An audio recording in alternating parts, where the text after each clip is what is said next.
Malayo na ang narating ng evolution ng 5 sa NBA. Kung dati ay kilala sila sa pangangalabaw at pamumuwersa sa loob, hindi na ganyan ang struktura ng liga.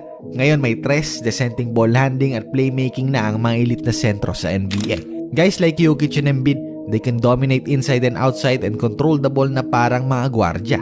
Isa itong testamento sa evolusyon ng mga players sa ngayong era ng NBA. We're now witnessing positionless basketball at wag na kayong lumayo pa dahil ang dalawang batang pag-uusapan natin ngayon ang seselyo sa transition na ito ng NBA.